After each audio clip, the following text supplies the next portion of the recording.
हम शुरू करें? Yes sir. हम बात करते हैं कि कल हम ब्रेन पढ़ रहे थे। ब्रेन में हमने 3 पार्ट बता दिए थे, फोर ब्रेन था, मिड ब्रेन था और हाइंड ब्रेन था। ठीक है ना। फोर ब्रेन के अंदर हमने अगेन क्या बताया था कि फोर ब्रेन में भी 2 पार्ट से मिलकर बना होता है ना। फोर ब्रेन सर ये मोइनुद्दीन ये सर बंद नहीं करता माइक के, किसी भी क्लास में मोइनुद्दीन बंद नहीं करता सर माइक को। चलिए हम इनको बाहर कर देते हैं। 1 मिनट, 1 मिनट रुकिए आप लोग। उनको समझ में नहीं आ रहा है, काफी एजेड है। हाँ मैसेज डाल दो सर, आवाज नहीं आ रही। म्यूट कर। मयंक कुमार श्रीवास्तव जी आप भी म्यूट कर।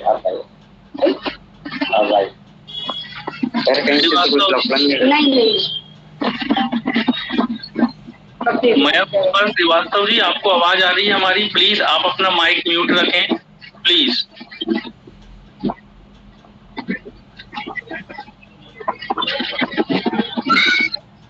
मोइनुद्दीन जी मिली नहीं। आपको आवाज आ रही है हमारी सभी को? यस सर आवाज आ रही है।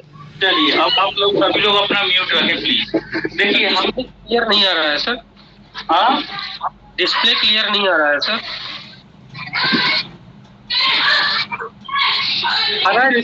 डिस्प्ले क्लियर है सर, क्लियर है एकदम क्लीन दिखाई दे रहा है सर। बहुत जल्दी कहा लगी है। चलिए शुरू करते हैं। ठीक है, तो फोर ब्रेन में अगेन हमने 2 पार्ट पढ़े थे, जिसमें से पहला पार्ट था हमारा टेलेनसेफेलॉन। हमने कल देखा भी था। पहला था हमारा टेलेनसेफेलॉन और दूसरा था हमारा डायनसेफेलॉन। ठीक है ना। टेलेनसेफेलॉन वाला कौन सा पार्ट था जिसको हम सेरिब्रम बोल रहे थे, है ना। तो पूरा का पूरा जो ब्रेन का हमने ऊपर का पार्ट देखा था, मेजर पार्ट होता है टेलेनसेफेलॉन। ठीक है, तो टेलेनसेफेलॉन में भी अगेन हमने कुछ लोब्स देखे थे। 4 लोब हमने देखे थे। पहला लोब था हमारा फ्रंटल लोब, है ना। दूसरा था हमारा पेराइटल, देन टेम्पोरल, और लास्ट था हमारा ऑक्सीपिटल। ये 4 लोब हमने देखे थे और ये 4 लोब को हमने कैसे डिवाइड किया था वो भी हमने बताया था कि 4 लोब का जो है नामकरण पड़ा कैसे है। ठीक है ना। जो ब्रेन का टेलेनसेफेलॉन वाला जो पार्ट हमारे फ्रंटल बोन के उसके कांटेक्ट में आएगा, है ना, आगे की ओर, वो फ्रंटल लोब कहलाता है। जो पेराइटल लोब ये है हमारा, टेम्पोरल लोब ये है, और ऑक्सीपिटल पीछे की ओर। ठीक है ना। तो जो भी बोन का जो भी पार्ट जिस ब्रेन के जिस पार्ट के बोन का जो भी पार्ट ब्रेन के जिस भी पार्ट के कांटेक्ट में आ रहा है, तो उस बेस पर हमने इनके नाम रख दिए थे। अब देखिए क्या होता है, आगे की कहानी हम देखते हैं।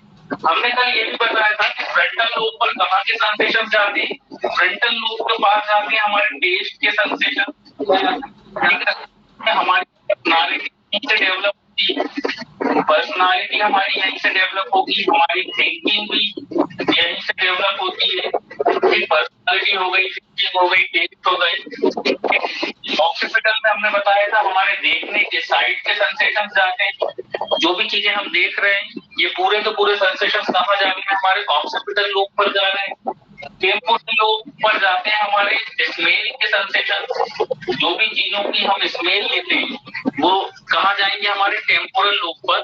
पेराइटल लोब पर हमारे हियरिंग के सेंसेशन जाते हैं। मतलब जो भी आप लोग अभी हमारी आवाज सुन रहे हो, है ना, आप लोग हमारी आवाज सुन पा रहे हो, तो इसके सेंसेशन आपके यहाँ जा रहे हैं। ठीक है ना। ब्रेन का जो ऊपर वाला पार्ट है जिसको हम पेराइटल लोब बोलते हैं, यहाँ जा रहा है।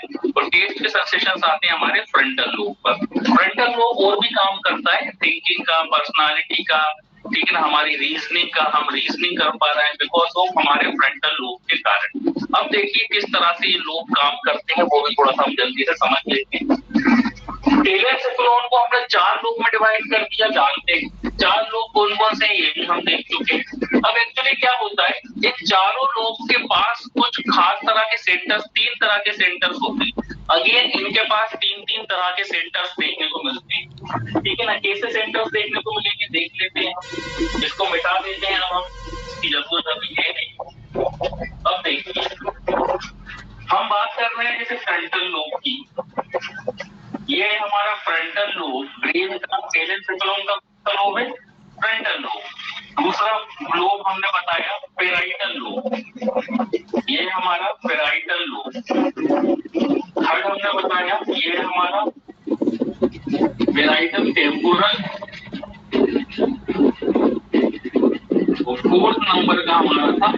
ऑक्सीपिटल। ये 4 लोब हमने यहाँ पर देखे। अब देखिए किस तरह से आप लोग देखिएगा, इन चारों लोब के पास 3 तरह के सेंटर्स देखने को मिलते हैं। जैसे कि मान लीजिए हमारा फ्रंटल लोब पर यदि हम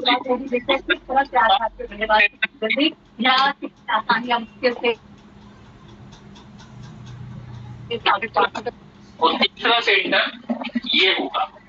इस तरह से 3 सेंटर्स हमें देखने को मिलेंगे। इसके पास फ्रंटल लोब के पास भी 3 तरह के सेंटर्स देखने को मिलेंगे। ऐसे ही हमें 3 सेंटर्स पैराइटल लोब के पास भी देखने को मिलेंगे। ये 3 देखने को मिलेंगे। 3 तरह के अलग अलग सेंटर्स देखने को मिलते हैं। फ्रंटल लोब के पास 1 2 3 सेंटर्स हैं।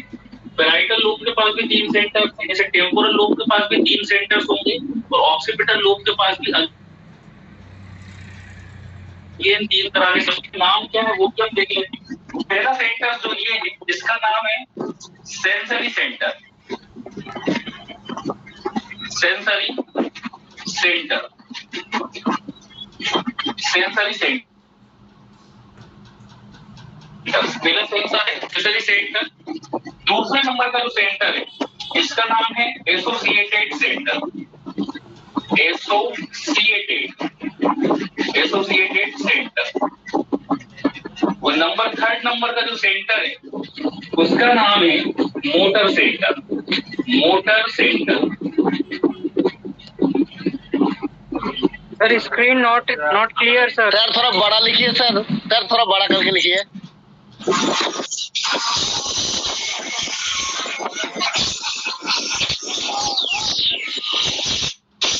ऋषभ जी माइक म्यूट कर लो प्लीज।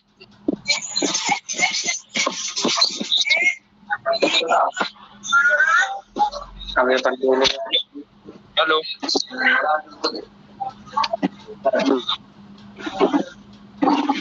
आप लोग म्यूट रखिए प्लीज।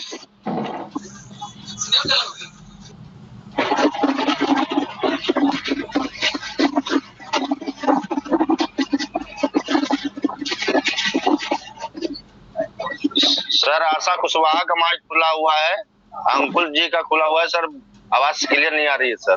हिंदी से नाम लिखे हुए हैं सर इन लोग का। तो ये देखते हैं हम अब क्या है।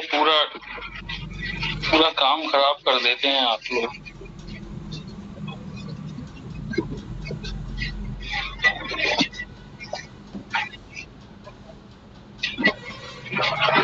थोड़े दिख भी नहीं रहे हैं इसमें। सर हिंदी से नाम लिखे हुए हैं, नीचे हैं सर।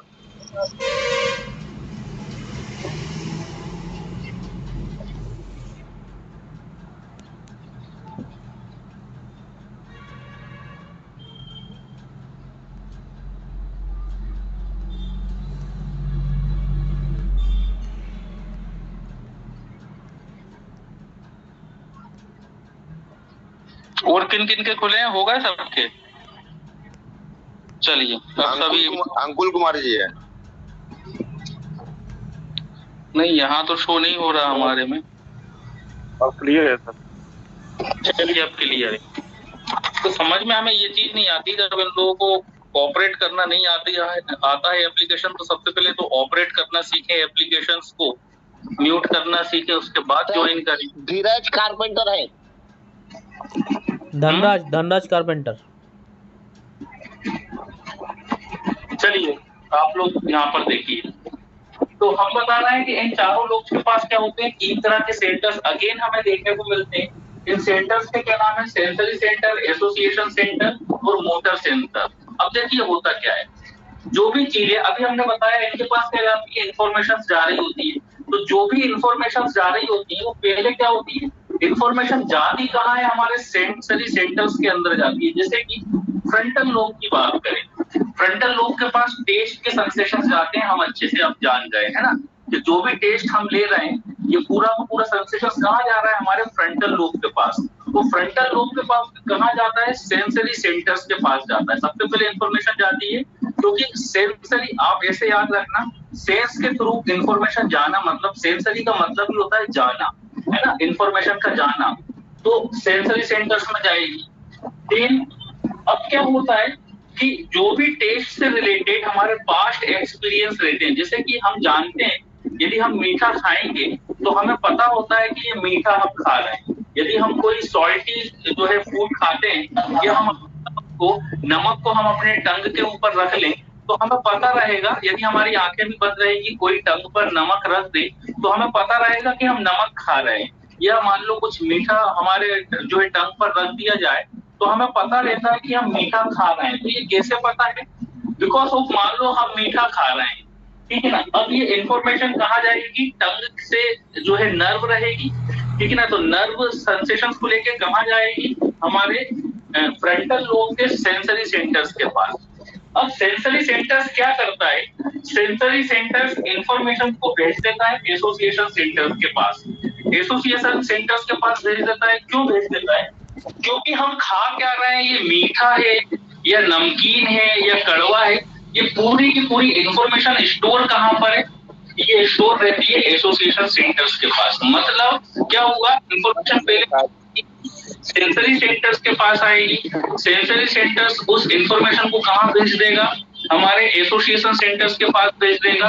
क्योंकि एसोसिएशन सेंटर के अंदर हमारे पास्ट एक्सपीरियंस से रिलेटेड पूरी इंफॉर्मेशन रहती है, टेस्ट से रिलेटेड, कि हमें पता रहता है ना, क्योंकि ये मीठा है तो क्या होता है यहाँ पर वो मैच होता है, ठीक है ना। क्योंकि सेंसरी सेंटर्स को नहीं पता, सेंसरी सेंटर्स के पास कोई इंफॉर्मेशन आई, अब उसे ये नहीं पता कि ये मीठा है कि सॉल्टी है कि बिटर है, उसे कुछ नहीं पता। तो वो पता करने के लिए कहाँ भेजता है? एसोसिएशन सेंटर्स के पास भेज देता है इंफॉर्मेशन को। अब एसोसिएशन सेंटर्स हमें बताता है कि ये मीठा है या कैसा है, कड़वा है या नमकीन है, और फिर हम उसके थ्रू क्या करते हैं? मोटर रिस्पॉन्स कर पाते हैं। मतलब मोटर रिस्पॉन्स मतलब हमें आइडेंटिफाई हो जाता है, रिस्पॉन्स कर पाएंगे। मतलब यदि हम मीठा खा रहे हैं तो हमें रिस्पॉन्स हो रहा है ना कि हम मीठा खा रहे हैं, तो वो किससे कर रहे हैं? हम वो रिस्पॉन्स कर पाते हैं हम मोटर सेंटर्स के थ्रू। जैसे कि एक एग्जांपल हम और देखते हैं ऑक्सीपिटल एरिया का। मान लो अब जैसे फ्रंटल एरिया का हमने बताया या फ्रंटल लोब का हमने बताया, सेम ऐसा ही हमारा जो ऑक्सीपिटल लोब है, सेम ऐसा ही हमारा ऑक्सीपिटल लोब है। ऑक्सीपिटल लोब, इसके पास भी 3 सेंटर्स रहे। अब हम जानते हैं ऑक्सीपिटल लोब के पास देखने के सेंसेशंस जाते हैं। तो जैसे अभी आप हमें देख रहे हैं, है ना, अभी आप हमें देख पा रहे होंगे वीडियो पर, है ना, अपनी स्क्रीन पर, और आप हमें देखकर पहचान जाते हैं कि हम चौहान सर हैं, ठीक है ना। तो वो क्या रहा है एक्चुअली? जैसे ही ये जो है आप साइट के थ्रू हमें देखते हैं, आपने स्क्रीन पर हमें देखा, तो ये जो सेंसेशंस हैं ये आपके ऑक्सीपिटल लोब पर जाएंगे। और कहाँ जाएंगे? ऑक्सीपिटल लोब के सेंसरी सेंटर्स के पास जाएंगे। अब सेंसरी सेंटर्स नहीं जानता है कि हम कौन है, ठीक है ना। आपका सेंसरी सेंटर्स को नहीं पता हम कौन है, क्योंकि वहां तो सिर्फ इंफॉर्मेशन जाती है। तो सेंसरी सेंटर्स क्या करता है?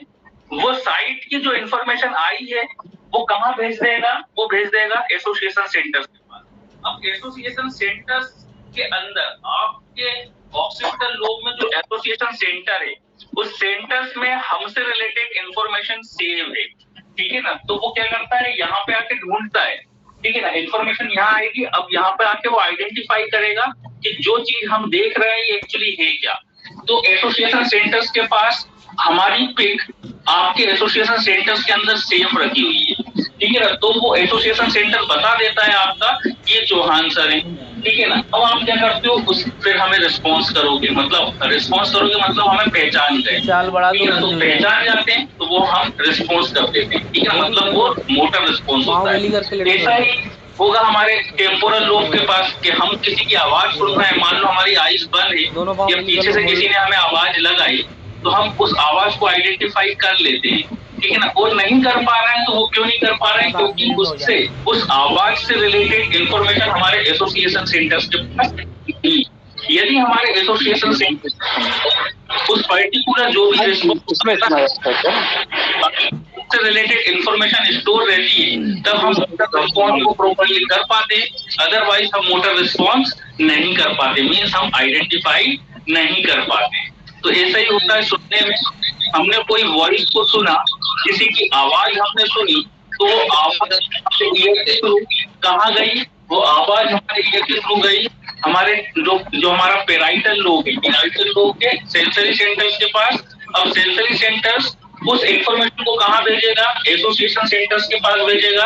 एसोसिएशन सेंटर्स में यदि उस वॉइस से जो है रिलेटेड आपके पास्ट एक्सपीरियंसेस से रिलेटेड कोई इंफॉर्मेशन होगी तो एसोसिएशन सेंटर्स आइडेंटिफाई कर लेगा कि आवाज किसकी है और फिर आप मोटर रिस्पॉन्स करोगे तो कर पाओगे, आइडेंटिफाई कर पाओगे। अब्दुल गफ्फार जी प्लीज आप म्यूट रखें, आप लोगों को समझ में क्यों नहीं आता है? अब्दुल गफ्फार जी आवाज आपको आ रही है हमारी, प्लीज आप अपना म्यूट करिए, ऑन कर करके आप लोग बैठ जाते हैं। आदमी अपने में घूम रहे क्या अपन क्या अपनी मोबाइल टीवी बड़े तो फायदा काम पे मोबाइल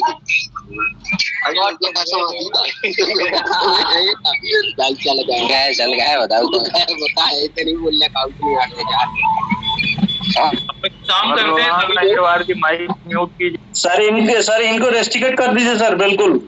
अरे अब ये बताइए कि बाहर तो निकाल दो, आधा टाइम फिर हमारा बाहर निकालने में निकल जाता है, आधा टाइम क्या करें? ऑल म्यूट कर दीजिए सर, ऑल म्यूट कर दीजिए, ऑल म्यूट कर देते हैं। प्लीज सर ऑल म्यूट कीजिए, बहुत अच्छी क्लास चलती है, सब बर्बाद हो जाता है। हाँ ऑल म्यूट कर देते हैं, चलिए। बस वही काम है सर रोज का। नहीं ये कोई बात थोड़ी ना होती है, आदमी यहाँ कर रहा ऑल म्यूट हो गया शायद।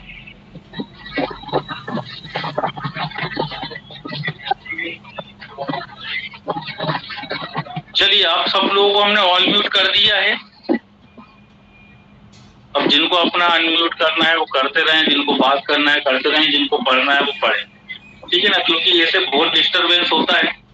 अब कुछ लोगों को हमारी आवाज नहीं आएगी या स्लो आएगी हम जानते हैं, इसलिए हम ऑल म्यूट करते नहीं है, क्योंकि हमें बहुत अच्छे से पता है कि हमारी आवाज फिर कम होती है। लेकिन अब आप लोग मैनेज करिए, ठीक है ना?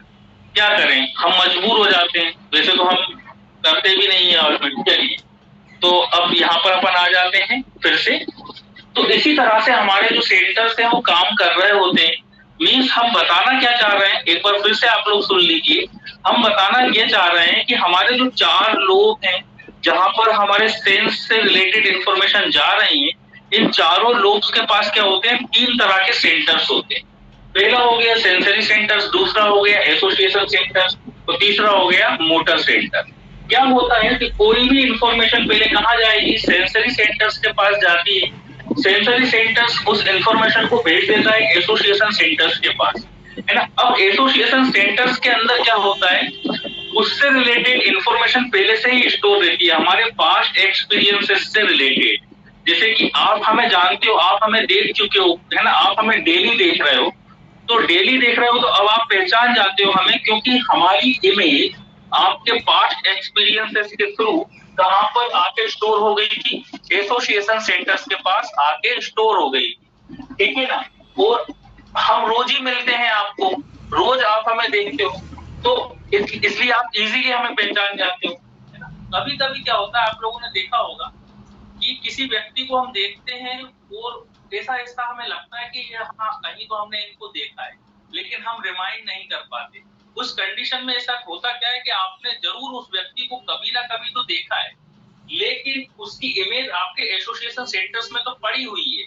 लेकिन जब आप उसे देख रहे थे तो क्या हुआ था? सेंसरी सेंटर्स ने इंफॉर्मेशन कहाँ भेज दी थी? एसोसिएशन सेंटर्स के पास।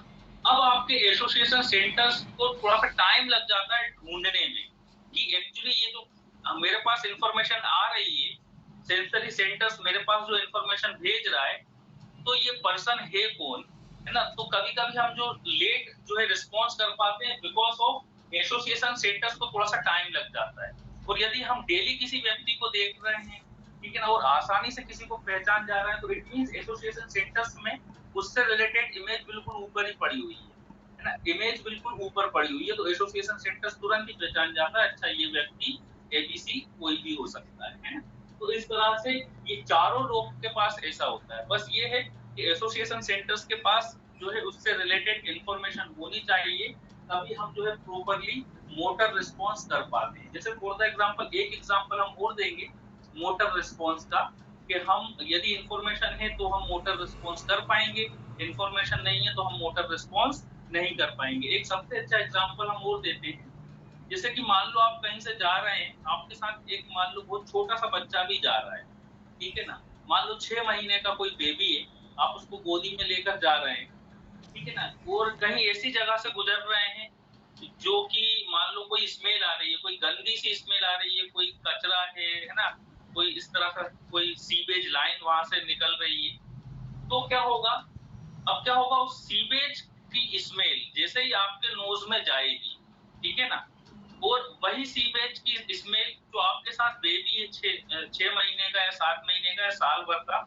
उसकी नोज में भी जा रही है, लेकिन आप जो है नोज को बंद कर लोगे या फिर वहां से जल्दी निकलना चाहोगे, क्योंकि स्मेल बहुत गंदी सी आ रही है, तो आप सोचोगे या तो आप वहां से जल्दी निकलो या अपने नोज को बंद कर लोगे, ठीक है ना, मतलब आपने मोटर रिस्पॉन्स किया। लेकिन वो छोटा सा बच्चा जो है वो अपनी नोज को बंद नहीं करेगा, और ना वो ये चाहेगा कि हम यहाँ से जल्दी निकलें। ऐसा क्यों हो रहा है? बिकॉज ऑफ आपका जो एसोसिएशन सेंटर्स था, आपके एसोसिएशन सेंटर्स के पास उससे रिलेटेड इंफॉर्मेशन थी कि ये इस तरह की जो स्मेल होती है ये गंदी होती है, इसलिए जब आपके जो है सेंटर्स के पास सेंसरी सेंटर्स के पास इंफॉर्मेशन गई थी, और सेंसरी सेंटर्स ने इंफॉर्मेशन कहाँ भेज दी थी, एसोसिएशन सेंटर्स के पास भेज दी थी, तो आपका जो एसोसिएशन सेंटर्स था उसके पास इंफॉर्मेशन थी, इसलिए आपने मोटर रिस्पॉन्स कर दिया। लेकिन जो 6 मंथ का बेबी है या जो है साल भर का बेबी है, वो रिस्पॉन्स नहीं कर रहा है उस स्मेल के लिए, तो इट मींस उसके एसोसिएशन सेंटर्स में कोई वो ही नहीं है, पास्ट एक्सपीरियंसेस से रिलेटेड या उस स्मेल से रिलेटेड कोई इंफॉर्मेशन ही नहीं है, इसलिए वो कोई मोटर रिस्पॉन्स नहीं करता। स्मेल तो उसके सेंसरी सेंटर्स में जाती है, स्मेल के सेंसेशंस तो बच्चे के भी सेंसरी सेंटर्स में जाएंगे, लेकिन सेंसरी सेंटर्स उसे कहाँ भेज देगा, एसोसिएशन सेंटर्स के पास। अब एसोसिएशन सेंटर्स को उसका ब्लैंक पड़ा हुआ है स्मेल से रिलेटेड, तो एसोसिएशन सेंटर्स जो है वो कुछ बताता ही नहीं है कि ये क्या है, तो इसलिए बच्चा कोई मोटर रिस्पॉन्स नहीं करता है, ठीक है। तो आप समझ रहे होंगे कि बच्चे जो है रिस्पॉन्स क्यों नहीं करते किसी पर्टिकुलर स्टिमुलस के लिए, लेकिन बड़े लोग जो होते हैं, एडल्ट लोग जो होते हैं या जो बड़े हो जाते हैं, है ना, जो 4-6 साल के हो जाएंगे, 4 साल के, 5 साल के, वो लोग रिस्पॉन्स करने लगते हैं, बिकॉज ऑफ उनका एसोसिएशन सेंटर्स के अंदर इंफॉर्मेशन आने लगती है, वो आके वहां पर सेव होने लगती है, ठीक है ना। तो इस तरह से ये हमारा रहा टेलेनसेफेलोन का पार्ट, ठीक है ना। टेलेनसेफेलोन आपको समझ में आ गया होगा। अब हम बात करेंगे हमारे फोर ब्रेन का जो दूसरा पार्ट है, जिसे हम बोलते हैं क्या, जिसे हम बोलते हैं डायनसेफेलोन। बड़ी एनर्जी लगती है पढ़ाने में आप लोग, लेकिन बिल्कुल मानते नहीं है, माउथ ड्राई हो जाता है पढ़ाते पढ़ाते। चलिए, डायनसेफेलोन,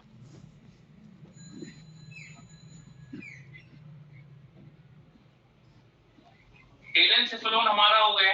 अब हमारा फोर ब्रेन का दूसरा पार्ट क्या था, फोर ब्रेन का हमारा दूसरा पार्ट था डायनसेफेलोन। तो अब हम बात करेंगे हमारे डायनसेफेलोन की।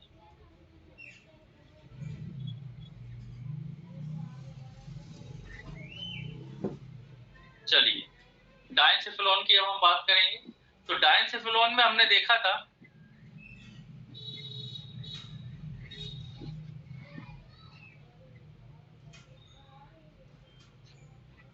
डायनसेफेलोन में हमने क्या देखा कि डायनसेफेलोन को हमने दो पार्ट में डिवाइड किया था। पहला था हमारा थैलेमस और दूसरा था हमारा लिम्बिक सिस्टम।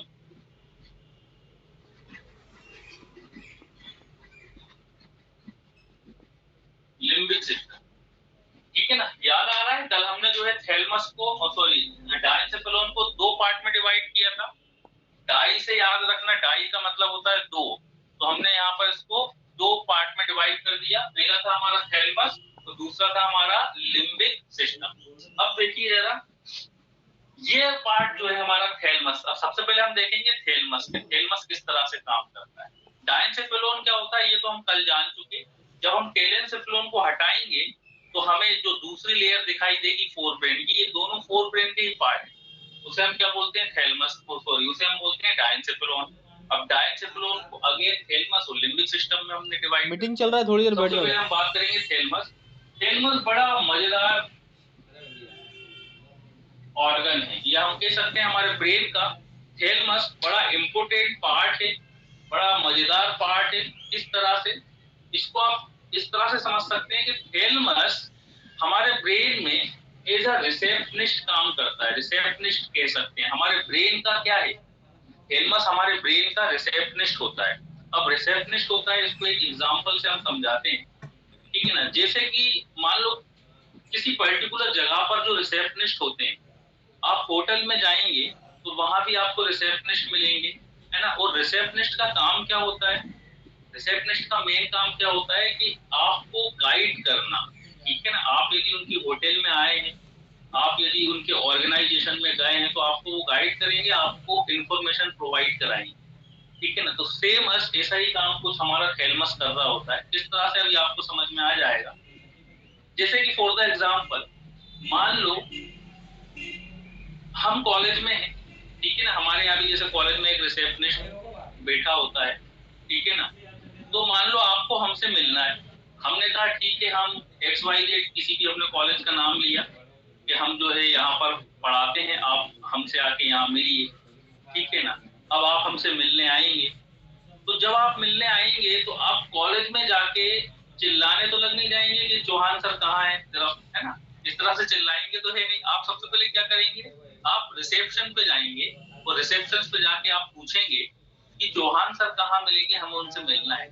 फिर क्या होगा, वो रिसेप्शनिस्ट क्या करेगा, वो आपको हमारे पास भेज देगा, ठीक है ना। एक एग्जाम्पल ये हो गया। दूसरा एग्जाम्पल, मान लो आपका कोई फ्रेंड है, ठीक है ना, किसी होटल में ठहरा हुआ है और फ्रेंड ने आपको बुलाया है मिलने के लिए कि हम XYZ किसी पर्टिकुलर होटल में ठहरे हुए हैं, आप आ जाओ, आप यहाँ पर आके हमसे मिल लो। तो आप जाएंगे, ठीक है ना। तो अब बड़ा सा होटल है, वहां पे 100 रूम है, 100 रूम है। आप एक एक रूम के अंदर जाके तो गेट खोल के देखेंगे नहीं, और ना ही लॉबी में जाके जो उसका हॉल होता है वहां जाके, ना ही आप वहां पर चिल्लाएंगे। तो आप करेंगे क्या, सबसे पहले आप रिसेप्शन पे जाएंगे, वहां पे जाके आप क्या पूछेंगे कि पर्टिकुलर मेरा कोई फ्रेंड है यहाँ पर ठहरा हुआ है ना, और मुझे आप मिलवाइए। तो आपको क्या करेगा, वो रिसेप्शनिस्ट आपको वहां पर पर्टिकुलर आपके फ्रेंड्स के पास बता देगा कि वो पर्टिकुलर XYZ इस रूम में ठहरे हुए, आप जाके वहां पर मिल सकते हैं। तो ओवरऑल हमें क्या समझ में आ रहा है, ओवरऑल हमें ये समझ में आ रहा है कि रिसेप्शनिस्ट का काम क्या होता है। रिसेप्शनिस्ट का काम ये होता है कि कोई भी पर्टिकुलर व्यक्ति यदि उसके पास आ रहा है तो उसको क्या करना, गाइड करना और कहीं पर भेजना, जहां पर वो जाना चाहता है वहां भेजना। तो सेम अस यही काम हमारा थैलेमस भी कर रहा है। कैसे कर रहा है कि जो भी इंफॉर्मेशन आ रही होती है, ठीक है ना। जैसे कि आप देखिए, जैसे कि अभी आप हमें देख पा रहे हैं, आप हमें सुन भी पा रहे हैं, तो ये सब इंफॉर्मेशन आ रही है ना, है ना। देखने की इंफॉर्मेशन आई के थ्रू पहुंच रही है ना। सुनने की इंफॉर्मेशन कान के थ्रू पहुंच रही है, ठीक है ना। आपके आसपास कोई स्मेल आ रही हो, जो है मान लो, तो उसकी इंफॉर्मेशन भी जा रही है। तो इतनी सारी जब इंफॉर्मेशन जाती है तो वो सबसे पहले कहाँ जाती है, वो जाती है हमारे थैलेमस के पास। अब देखिए इस तरह से, मान लो ये हमारे 4 लोब हैं, ये फ्रंटल लोब है, ये हमारा पेराइटल लोब है, ये फ्रंटल लोब, ये पेराइटल लोब है, ये हमारा ऑक्सीपिटल लोब है, वो ये हमारा मान लो टेम्पोरल लोब है। ये 4 लोब है। इनसे पहले यहाँ पर होता है हमारा थैलेमस, ये है हमारा थैलेमस। अब थैलेमस एज अ रिसेप्शनिस्ट काम कर रहा होता है। तो देखिए किस तरह से काम होता है। अब मान लो कोई साइट की इंफॉर्मेशन आ रही है, ये थैलेमस के पास आएगी, इसकी इंफॉर्मेशन साइट, साइट मतलब देखने की इंफॉर्मेशन आएगी। तो पहले कहाँ आएगी, थैलेमस के पास आएगी। अब थैलेमस क्या करता है, थैलेमस को पता रहता है कि ये जो साइट की देखने की इंफॉर्मेशन मेरे पास आ रही है, इसको भेजना कहाँ है। ये कौन बताता है, थैलेमस बताता है ना। इंफॉर्मेशन डायरेक्ट नहीं चली जाती है, पहले कहाँ आती है, थैलेमस के पास आती है। और हम तो थैलेमस को क्या पता है कि मुझे कहाँ भेजना है, ये वाली इंफॉर्मेशन मुझे भेजना है ऑक्सीपिटल लोब के पास, ठीक है ना। यदि ये थैलेमस ना हो या थैलेमस प्रॉपरली काम ना करे तो क्या होगा, इंफॉर्मेशन प्रॉपरली हमारे लोब के पास नहीं पहुंच पाएगी। तो थैलेमस एज अ रिसेप्शनिस्ट काम कर रहा है, ठीक है ना। ये कई सारी इंफॉर्मेशन को रिसीव करता है, रिसीव करने के बाद ये पर्टिकुलर लोब के पास भेजता है, क्योंकि थैलेमस को पता होता है कि साइट की इंफॉर्मेशन मुझे भेजना कहाँ है, ठीक है ना। ऐसे ही मान लो दूसरी इंफॉर्मेशन हमारे पास आई सुनने की, मान लो ये हियरिंग की आ रही है, आप हमें सुन भी पा रहे हैं, ठीक है ना, सुन भी पा रहे हैं आप हमें। तो हियरिंग की इंफॉर्मेशन पहले थैलेमस के पास आएगी, सुनने की इंफॉर्मेशन पहले थैलेमस के पास आएगी, और किस लोब के पास भेजना है इस इंफॉर्मेशन को तो वो थैलेमस को पता रहता है। तो हियरिंग की जो है इंफॉर्मेशन कहाँ जाती है, हमारे पैराइटल लोब के पास। तो ये इंफॉर्मेशन कहाँ चली जाएगी, हमारे पैराइटल लोब के पास। मतलब भेजा किसने, थैलेमस ने भेजा। ऐसे ही टेस्ट का हम देख लें, मान लो कोई इंफॉर्मेशन आ रही है टेस्ट की, हम कोई स्वाद भी ले रहे हैं, ठीक है ना, टेस्ट भी कर पा रहे हैं, कुछ खा रहे हैं, तो ये इंफॉर्मेशन कहाँ चली जाएगी, फ्रंटल लोब के पास। लेकिन पहले कहाँ जाएगी, वो पहले जाएगी थैलेमस के पास। अब थैलेमस क्या करेगा, उस इंफॉर्मेशन को हमारे फ्रंटल लोब के पास भेजने का काम करेगा। तो इस तरह से थैलेमस आप ओवरऑल देख पा रहे होंगे। इसका सबसे अच्छा एग्जांपल हमने यही दिया कि एज अ रिसेप्शनिस्ट काम कर रहा है। जैसे रिसेप्शनिस्ट का काम क्या होता है कि कोई भी यदि उसके पास आ रहा है तो वो क्या करता है, उसकी हेल्प करता है ना, उसको पर्टिकुलर भेजने का काम करता है, ठीक है ना। जैसे कि अभी हमने बताया यदि आप होटल में जा रहे हैं किसी मित्र से मिलने के लिए तो रिसेप्शन पे जाएंगे सबसे पहले। अब रिसेप्शन क्या करेगा, वो आपको बताएगा कि पर्टिकुलर इस रूम नंबर में आपके मित्र ठहरे हुए हैं, आप यहाँ जाके उनसे मिल सकते हैं ना। तो वही काम यहाँ हो रहा है कि इंफॉर्मेशन पहले थैलेमस के पास आ रही है, क्योंकि इंफॉर्मेशन को क्या पता कहाँ जाना है, 2 मिनट रुको, मेरा मीटिंग चल रहा है ऑनलाइन। तो वो जाएगा कहाँ, थैलेमस के पास। थैलेमस अब उसको कहाँ भेज देगा, ऑक्सीपिटल लोब के पास। हियरिंग पहले थैलेमस के पास जाएगी, अब वो कहाँ उसको भेज देगी, पैराइटल लोब के पास। ऐसे ही पूरी इंफॉर्मेशन जारी होती है। लेकिन आप यहाँ पर एक चीज ध्यान दीजिएगा कि हमारा थैलेमस कितना समझदार है, कितना प्रॉपर तरीके से काम कर रहा है, क्योंकि इसके पास कोई एक ही इंफॉर्मेशन नहीं आ रही होती है। जैसे अभी का आप लोग एग्जांपल ले लीजिए, अभी आप हमें देख भी रहे हो, एट अ टाइम देख भी रहे हो, हमें सुन भी रहे हो, आपके आसपास जो आवाजें आ रही हैं वो भी आप सुन रहे होगी, ठीक है ना। साथ में आपको ये व्हाइट कलर का बोर्ड भी दिख रहा है। मतलब एक ही टाइम पर हजारों तरह की इंफॉर्मेशन आपके थैलेमस के पास आ रही है एक ही टाइम पर, सोचिए जरा। और ये एक ही टाइम पर इतनी सारी इंफॉर्मेशन को अलग अलग भेजने का काम भी कर रहा है। तो सोच सकते हैं कि कितना अच्छा रिसेप्शनिस्ट थैलेमस हमारे ब्रेन का, कि एक ही टाइम पर, है ना, एक ही टाइम पर हजारों तरह की इंफॉर्मेशन आ रही है ना। हजारों तरह की कैसे आ रही है, देखने की भी आ रही है, ठीक है ना। आप जो है हमें सुन भी रहे हो, सुनने की भी एक साथ पहुंच रही है। आपके आसपास का जो एटमॉस्फेयर रहा होगा, ठीक है ना, आप उनको भी देख रहे हैं, वो इंफॉर्मेशन भी आपके थैलेमस के पास जा रही है। साथ में आप बैठे हुए हैं तो आपका या आप खड़े हुए हैं या आप बैठे हुए हैं या आप लेट कर हमारी क्लास अटेंड कर रहे हैं, तो ये इंफॉर्मेशन भी आपके थैलेमस के पास जा रही है। आपको पता रहता है ना कि आप बैठे हुए हो।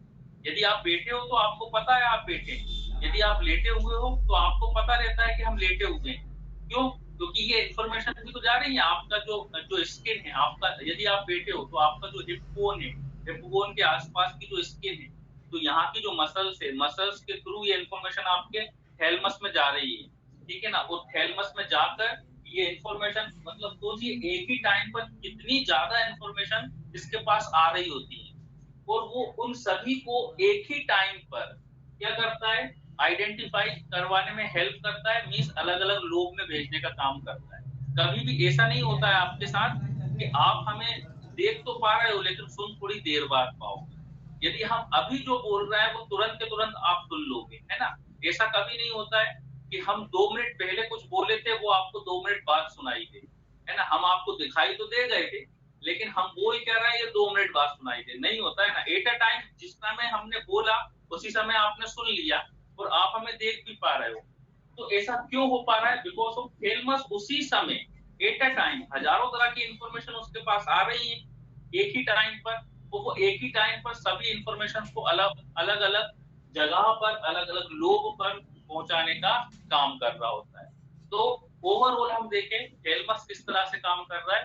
थैलेमस काम कर रहा होता है एज अ रिसेप्शनिस्ट। ठीक है, समझ में आया। चलिए, तो आज के लिए इतना सफिशिएंट है। अभी हम यहाँ से अनम्यूट कर रहे हैं। यदि किसी का कोई क्वेश्चन हो तो आप लोग पूछ लीजिए, क्योंकि इसके बाद जो है हम पढ़ेंगे क्या, डायनसेफेलोन वाला पार्ट में। अब सेकंड हमारा क्या था, ये तो था थैलेमस, सेकंड था लिम्बिक सिस्टम। तो लिम्बिक सिस्टम थोड़ा सा बड़ा है ना। लिम्बिक सिस्टम को थोड़ा सा टाइम लगेगा पढ़ाने में, तो वो हम करेंगे कल के लेक्चर में बात। चलिए, किसी को कोई क्वेश्चन है क्या? सर जब हमारी बॉडी की डेथ हो जाती है तो क्या ब्रेन एक्टिव रहता है क्या कुछ समय के लिए? हाँ, रह सकता है, कुछ समय के लिए एक्टिव रह सकता है, बिकॉज ऑफ ब्रेन में इलेक्ट्रिसिटी जनरेट होती है, जिसको हम ईईजी के थ्रू देखते भी हैं, है ना। इलेक्ट्रिसिटी हमारे ब्रेन में भी जनरेट होती है। तो एक्चुअली इलेक्ट्रिसिटी कभी भी, अब देखिए इलेक्ट्रिसिटी आप समझ सकते हो कि इलेक्ट्रिसिटी एक ऐसी चीज है ना, आप लोगों ने फिजिक्स पढ़ा होगा कि अचानक से कट नहीं होती, उसमें थोड़ा बहुत तो करंट रहता है। तो कुछ मिनट के लिए, कुछ घंटों के लिए अलग अलग पर्सन में ऐसा हो सकता है। घंटे तो हम नहीं कहेंगे, घंटे तो बहुत हो जाएंगे, कुछ मिनट के लिए जो है ब्रेन जो है लाइव रह सकता है, हो सकता है। ब्रेन में रीजनरेट पावर रीजनरेट सकता है वापस? हाँ, ब्रेन वापस रीजनरेट हो सकता है या नहीं? नहीं, चांसेस काफी कम रहते हैं। मतलब ये मान के चलिए 0.5% चांस रहते हैं। 0.5% बता रहे हैं, 1% भी नहीं, आधा परसेंट कि ब्रेन जो है वो फिर से रिकवर हो पाए। ब्रेन फिर से रिकवर नहीं होता। अगर कोई कोमा में चला जाता है तो कोमा में गया तो इट मीन्स क्या हुआ, उसका जो है ब्रेन कोमा में गया, तो मतलब क्या होता है, ब्रेन डेड, बायोलॉजिकल डेथ है ना, ब्रेन डेड है।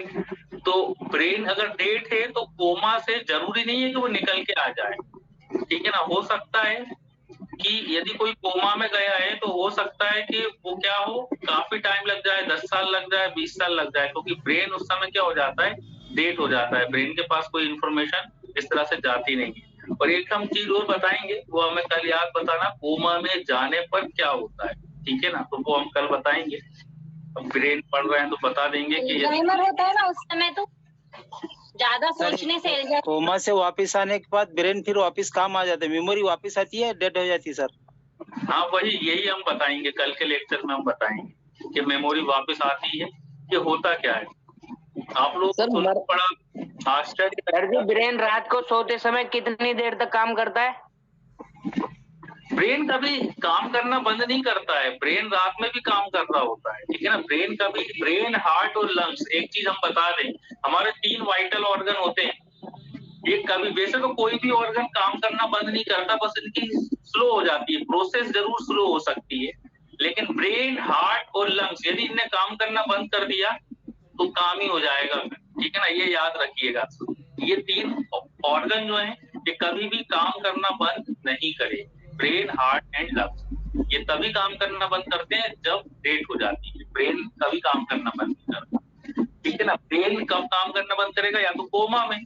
अब कोमा में होता क्या है, हार्ट काम कर रहा है, लंग्स काम कर रहा है, लेकिन ब्रेन काम नहीं कर रहा होता है। इट मीन्स उसकी डेथ ही हो गई, है ना। ब्रेन काम नहीं कर रहा है मतलब डेथ हो गई है। और जब वापस से रिकवर होने में 0.5 मतलब आधा % चांसेस रहते हैं कि ब्रेन कभी फ्यूचर में काम फिर से करने लगे और वो व्यक्ति जो है लाइव हो जाए, है ना। अधिकतर क्या होता है, कोई कोमा में गया तो मतलब अब क्या होगा आप समझ सकते हो, मतलब अब वो हो भी सकता है कि रिकवर हो जाए, या फिर वो कभी रिकवर नहीं हो। 10 साल भी लग जाते हैं, 20 साल भी लग जाते हैं, 15 साल भी लग सकते हैं, 2 दिन भी लग सकते हैं, 2 दिन में रिकवर हो जाए, 1 दिन भी लग सकता है, 1 दिन में रिकवर हो जाए। कोमा में यही होता है, ठीक है ना। मेमोरी भी वहीं रुक जाती है। जैसे एक अभी क्वेश्चन आया, चलो बता ही देते हैं जल्दी से 5 मिनट में। यदि किसी व्यक्ति को, अब अपने साथ रहिएगा, एक बहुत ही मजेदार फैक्ट हम बताते हैं। यदि कोई व्यक्ति कोमा में चला जाए, ठीक है ना, मान लो उसकी एज है, मान लो उसकी एज है 16 ईयर का एक यंग बॉय है, ठीक है ना। 16 ईयर का एक यंग बॉय है, उसका जो है एक्सीडेंट हुआ उसका, और उसका ब्रेन क्या हो गया, डेथ हो गया, है ना। ब्रेन की डेथ हो गई, मतलब वो कोमा में चला गया। उसका हार्ट काम कर रहा है, लंग्स काम कर रहा है, कोमा में चला गया। अब देखिए एक मजेदार फैक्ट बताएं आप। अब ये कोमा में चला गया, अब उसका ट्रीटमेंट चल रहा है। इसके पेरेंट्स ने क्या करा, इसके पेरेंट्स ने इसको हॉस्पिटलाइज कर दिया, और इसको जब हॉस्पिटलाइज किया, अब इसका ट्रीटमेंट चल रहा है, कोमा में गया, ठीक है ना। इसका लक अच्छा था कि इसका ब्रेन वापस से रिकवर हो गया। मान लो कितने साल बाद हुआ, इसका रिकवर हुआ 20 साल बाद। 20 साल बाद इसका ब्रेन फिर से रिकवर हो गया, मतलब इसके पास पैसा भी बहुत था पेरेंट्स के पास, तो उसको क्या कर दिया, 20 साल के बाद इसका ब्रेन रिकवर हो गया। 16 ईयर का ये था, 20 साल बाद इसका ब्रेन रिकवर हुआ, मतलब कितने साल हो गए? 20 और 16 कितने हो गए? 36, 36। मतलब ये पर्सन कितने साल का हो गया? 36 साल का हो गया। 36 साल में इसको होश आया। अब पता है होगा क्या? 36 साल में जब इसको होश आएगा तो ये अपने आप को सोचेगा कि मैं अभी 16 साल का ही हूं, ये अपने आप को एक्सेप्ट करेगा ही नहीं, ठीक है ना। और इसको क्या लगेगा कि मेरा एक्सीडेंट कल ही हुआ है, अभी जस्ट हुआ है मेरा एक्सीडेंट। इसको कभी ये पता नहीं चलेगा कि 20 साल निकल चुके हैं, ये आइडेंटिफाई कर ही नहीं पाएगा, इसकी बॉडी एक्सेप्ट नहीं कर पाएगी कि 20 साल निकल चुके हैं। इसको लगेगा मेरा कल ही तो एक्सीडेंट हुआ था।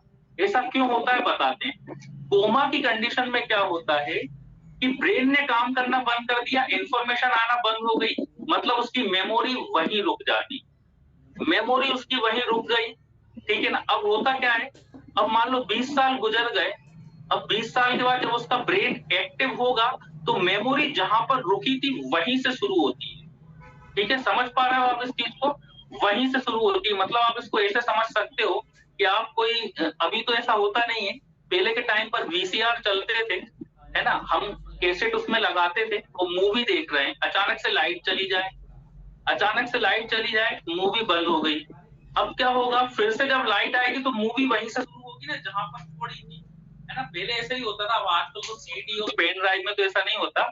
आप लोग जो है पुराने टाइम के भी हैं, मतलब इतने पुराने तो नहीं, लेकिन आप लोगों ने वीसीआर देखा होगा कि कैसेट लगाते थे तो उसमें रील इस तरह से चलती थी, आधी रील हो गई थी, अब लाइट चली गई, पावर कट हो गया, अब 3 घंटे बाद जब लाइट आएगी तो सीडी जो है हमारी कैसेट वहीं से शुरू होगी जहां से मूवी मतलब जहां पर लाइट गई थी। सेम ऐसा यहाँ होता है, हमारे ब्रेन का पावर कट हो जाता है, मेमोरी वहीं रुक जाती है। मतलब जब उसका एक्सीडेंट हुआ था तो उसको पता था मेरा एक्सीडेंट हो गया, मुझे कुछ हुआ, उसका ब्रेन ने काम करना क्या कर दिया था, बंद कर दिया था वहीं पे। अब जब 20 साल निकल जाएंगे तो उस 20 साल के ड्यूरेशन की मेमोरी उसके ब्रेन के पास है ही नहीं।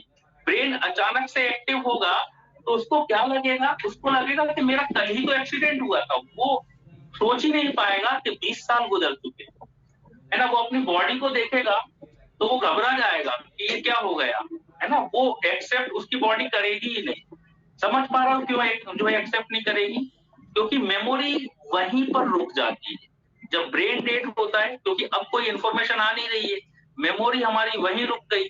अब जब अगली बार चाहे 40 साल हो जाए चाहे 50 साल हो जाए तो मेमोरी वहीं से बूस्ट होती है जहां पर रुकी थी। अब मेमोरी जब वहीं से बूस्ट होगी तो उसके लिए तो वो जो 20 साल 40 साल गुजरे हैं उसके लिए तो कुछ जीरो ही हुआ ना, कि कुछ नहीं गुजरा, क्योंकि मेमोरी तो उसकी वहीं से निकली।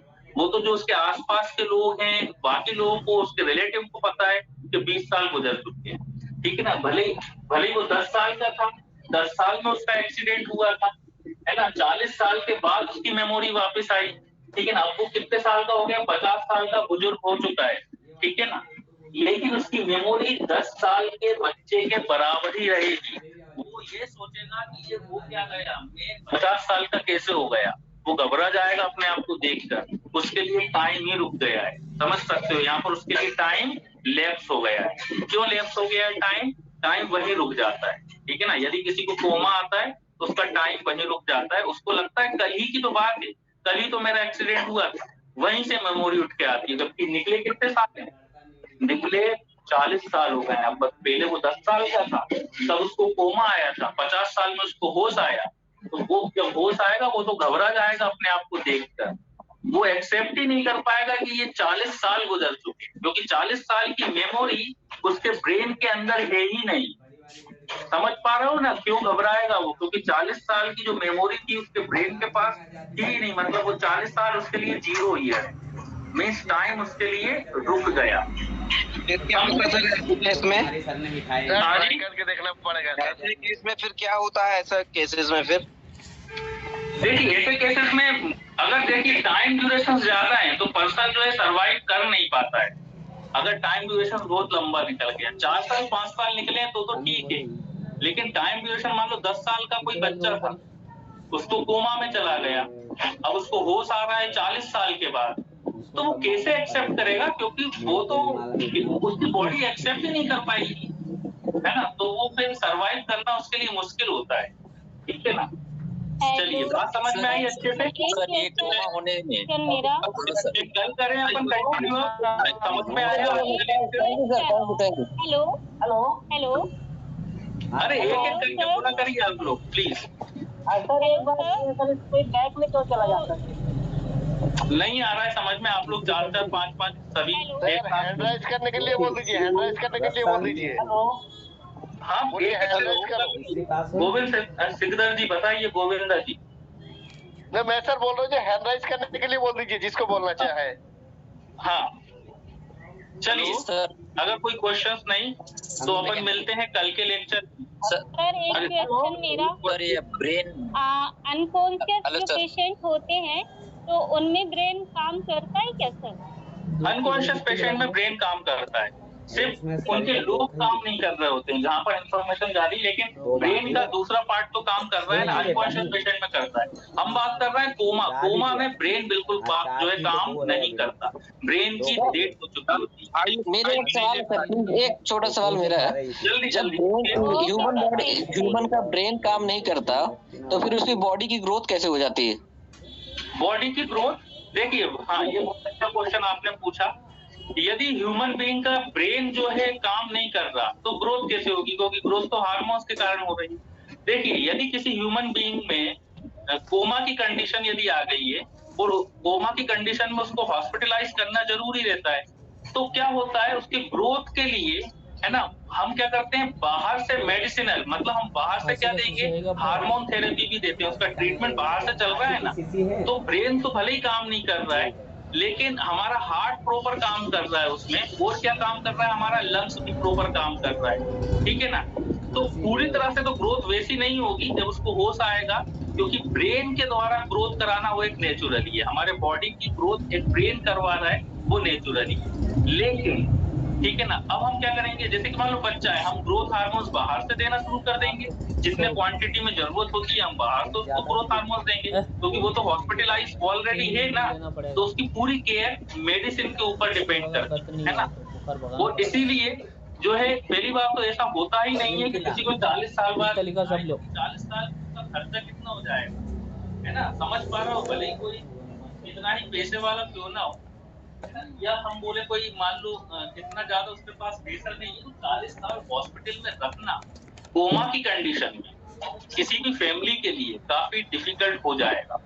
हाँ वो एक अलग चीज है कि अरबपति है कोई, तो उसको फिर हम क्या करेंगे, मेडिसिनल बाहर से थेरेपी देना शुरू करेंगे उसकी ग्रोथ के लिए। मतलब ओवरऑल ब्रेन के काम, जितना काम ब्रेन करवा रहा है हमारे बॉडी के लिए, वो काम हम बाहर से करवाना शुरू कर देंगे। मतलब मेडिसिन के थ्रू, इंजेक्टेबल मेडिसिन देते हैं, मेडिकल केयर वगैरह करते हैं। ठीक समझ में आया जिसने क्वेश्चन पूछा था? यस सर समझ में आ गया। चलिए मिलते हैं कल। मेरा एक क्वेश्चन है सर, रवि सर एक क्वेश्चन मेरा भी है सर। सर रवि बोल रहा हूँ सर, मेरा एक क्वेश्चन है। अब पूछिए पूछिए रविदेव शर्मा जी, जल्दी पूछिए। सर मेरा सिंपल सा कहना है कि आपने बताया था ब्रेन है, ब्रेन के 4 पार्ट है और प्रत्येक के 3 पार्ट होते हैं। हाँ तो जब सेंसर, एसोसिएटेड सेंसर और मोटर, फिर ये तीनों काम करते हैं उस समय या बंद हो चुके होते हैं? किस समय? कोमा के टाइम पे सर। देखिए होगा क्या, कोमा की कंडीशन में ब्रेन की डेथ हो चुकी है तो उस समय तो काम करना बंद ही कर देंगे ना। मीन्स जब तक ब्रेन ने काम करना शुरू किया था, सॉरी ब्रेन डेथ हुई थी, उससे पहले की इंफॉर्मेशन तो रहेगी, वो पहचान तो जाएगा, है ना। कब तक पहचान जाएगा कि जब तक की इंफॉर्मेशन, लेकिन कोमा के कंडीशन में तो ब्रेन की डेथ हो चुकी होती है, पूरी तरह से ब्रेन डेथ हो चुका होता है, ना अब कोई इंफॉर्मेशन जा रही है, ना उसका एसोसिएशन सेंटर्स कुछ बताएगा, ना उसके पास कोई देखने की इंफॉर्मेशन जा रही है, ना सुनने की इंफॉर्मेशन जा रही है। बस उसका क्या काम कर रहा है, हार्ट काम कर रहा है, उसका लंग्स भी काम कर रहा है, लेकिन ब्रेन की डेथ हो चुकी है।